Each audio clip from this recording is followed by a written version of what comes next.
अरे या घरामध्ये तुझ्याशिवाय याचा आहे कधी तो?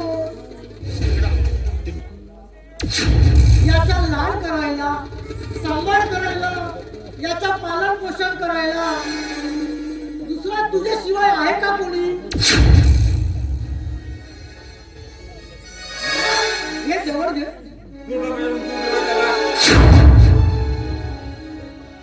अरे पण तुझं बाळ आहे ना, आणि तूच याचा बाप आहेस ना,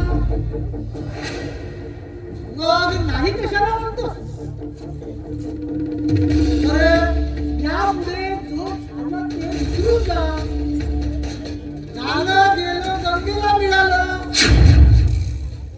आता हाच तुझा मुलगा आणि तू याचा बाप असंच समज. आशा, तुझी बायको व्यभिचारी निघाली. तुझी बायको वेगळ्या स्वभावाची निघाली, त्याच्यात तुझा काय दोष आहे? मामा तुम्ही गप्प बसा. त्याला ठेवा, तुम्ही जा इथून. तुमच्या बोलेला प्रत्येक शब्द हा माझ्या काळजाला लागतोय, माझ्या मनाला पूर्ण ताबा सुटतोय.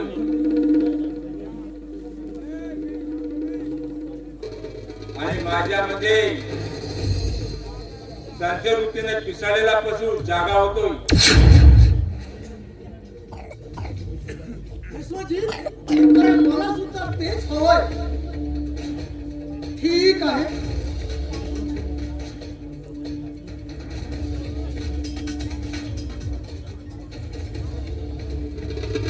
आशा तू स्वतःची काळजी घे आणि या मुलाची सुद्धा काळजी घे.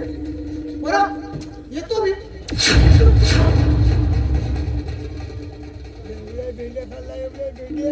प्रिया, ए प्रिया, प्रिया,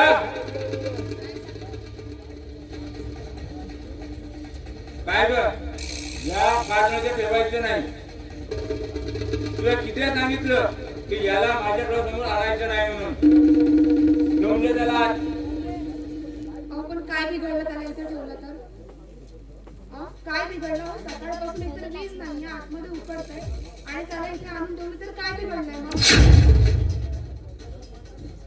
म्हणजे तू याच्या काय इथं लोकांसमोर प्रदर्शन मांडणार आहे?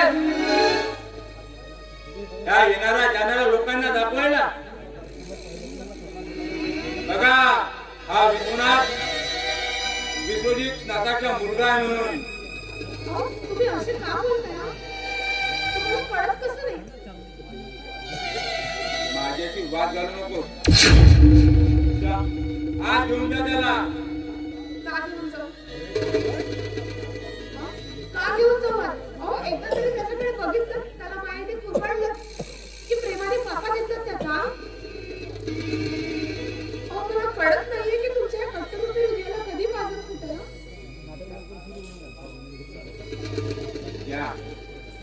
या कारच्या बाबतीत कधीच बाजार फुटणार नाही माझ्या. मरू दे मेला तर डोकी वाचून खोकला जाईल. हे बघा, माझ्या बाळाच्या बाबतीत एक शब्दही ऐकून घेणार नाही मी. नाहीतर काय करणार तू माझ्या? आजपर्यंत खूप अत्याचार सहन केला तुमचा.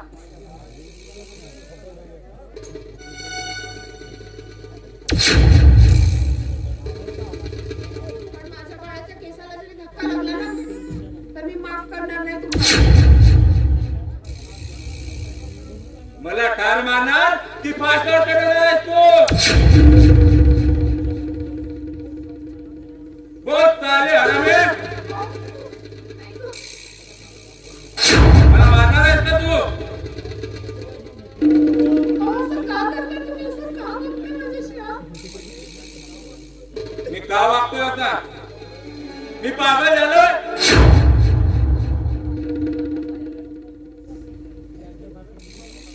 याचं कारण तुला स्वतःला चांगला ठाऊक आहे.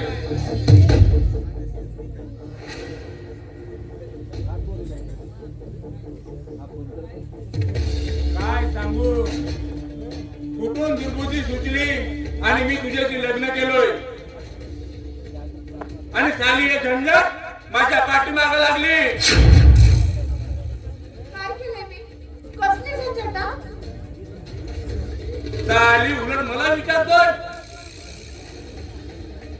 तू याची आई असतील पण मी याचा बाप नाही.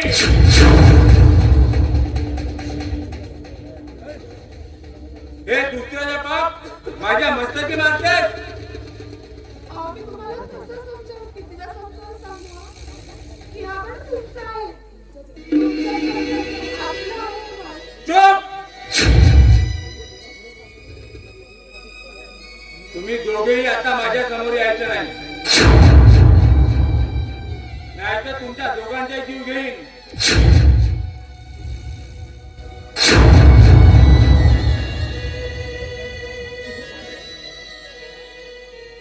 काय झालं विश्वजित तुम्हाला? अहो, असं का विचार करता? असं का वागता? मला कळत नाहीये की तुमच्या मनात आमच्याबद्दल हे विष पुढे पेरलंय. कधी ऐकणार तुम्ही?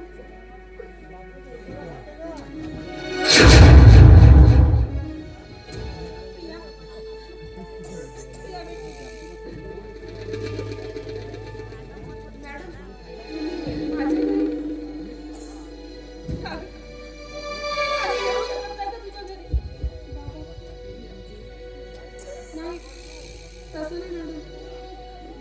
या, बसा ना.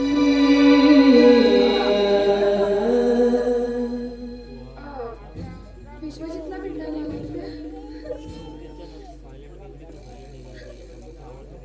प्रिया, मला मॅडम म्हणून लाजू नकोस ग. खरं तर मी पुत्रप्रेमात आंधळी झाली होती आणि त्या पुत्रप्रेमाच्या आधीच तुझ्या आपसापोटी मी तुझा छळ केला ग. खरं तर स्वतःच्या स्वार्थासाठी मी तुला या दुःखाच्या खाईत लोटून दिले प्रिया. प्रिया, मी तुला कधीही ममतेने तुझ्या पाठीहून हात फिरवला नाही. कधी प्रेमाला तुझ्याशी दोन गोष्ट बोललो नाही बेटा. तुझ्या आईच्या मृत्यूला तू जबाबदार आहे म्हणून तुझ्यासाठी पहिलं बंद वागलं बेटा. प्रिया, ही आम्हाला आमची चूक कळली ग. आम्ही तुझे अपराधी आहोत. खरं तर विश्वजितचा स्वभाव, त्याची वागणूक माहीत असताना देखील मी तुला त्याचं स्वाधीन केलंय ग. प्रिया, हे फक्त माझ्या मनात असलेल्या तुझ्या आपसापोटी हे सगळं केलंय मी.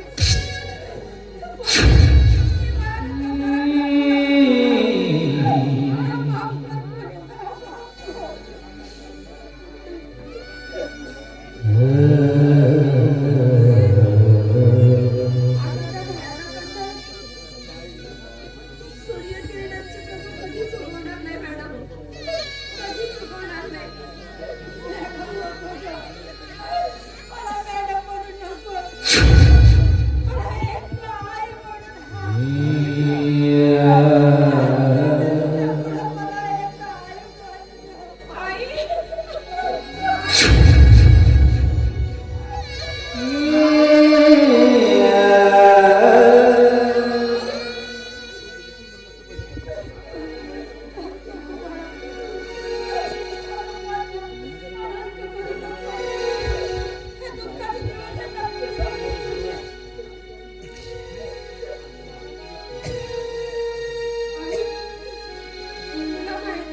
करून दिलं.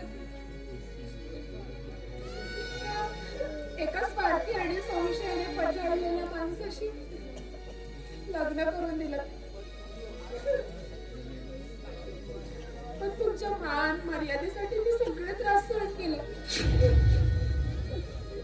आणि निमोटपणे एक एक क्षण दीड जगती मी आता स्वतःला जाळून. त्याचा त्रास आम्हाला खूप पश्चाताप होत आहे. आम्हाला माफ कर गं. आम्हाला माफ कर. तुझ्या खूप अन्याय केला पोरी. बाबा, तुम्ही एवढं मनाला लावून घेऊन येता.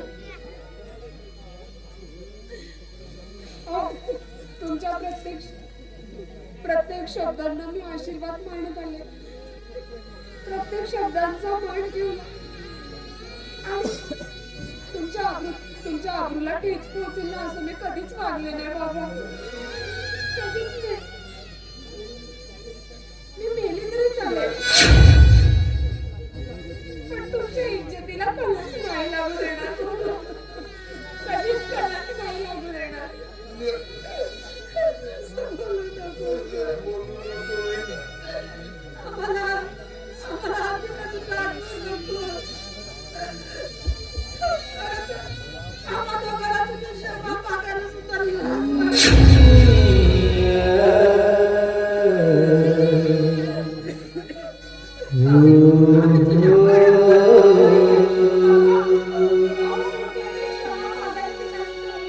ही वाट कशी